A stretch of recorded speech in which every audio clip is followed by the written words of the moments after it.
ఇవాళే రాజ్యసభ నామినేషన్లకు ఆఖరి తేదీ. సో మరి ఎవరైపోతున్నారు తెలంగాణ నుంచి చూద్దాం. ఈ బ్రేకింగ్ లో తెలంగాణలో కాంగ్రెస్ నుంచి అభిషేక్ మను సింఘ్వి, వేం నరేందర్ రెడ్డిలు ఇవాళ నామినేషన్ దాఖలు చేయబోతున్నారు. ఆల్రెడీ పేర్లు ఖరారయ్యాయి.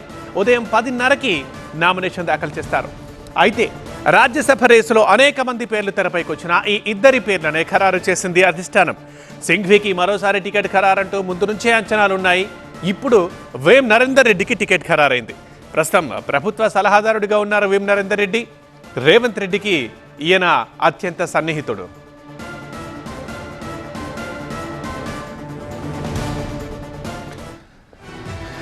దేశవ్యాప్తంగా 10 రాష్ట్రాల్లో 37 రాజ్యసభ స్థానాలకు ఎన్నికలు జరుగుతున్నాయి. మధ్యాహ్నం 3 గంటల వరకు నామినేషన్ దాఖలుకి టైం ఉంది. ఈ నెల 16న ఉదయం 9 గంటల నుంచి సాయంత్రం 4 వరకు పోలింగ్ జరుగుతుంది. అదే రోజు సాయంత్రం 5 గంటలకి ఫలితాలు వెల్లడిస్తారు.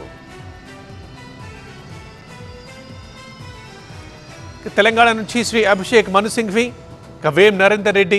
సో మను సింఘ్వికి ముందు నుంచే ఖరారవుతుందన్న అంచనాలు ఉన్నాయి. వేం నరేందర్ రెడ్డి పేరు దగ్గరే ఉత్కంఠ వాతావరణం నెలకొంది. ఫైనల్గా వేం నరేందర్ రెడ్డి ప్రభుత్వ సలహాదారుడిగా ఉన్నారు. ఆయన పేరుని ప్రకటించిన తర్వాత తెలంగాణ నుంచి 2 పేర్లు ఖరారైపోయాయి. ఉదయం 10:30 అభిషేక్ మను Singhvi and Vem Narender Reddy nomination దాఖలు చేస్తారు.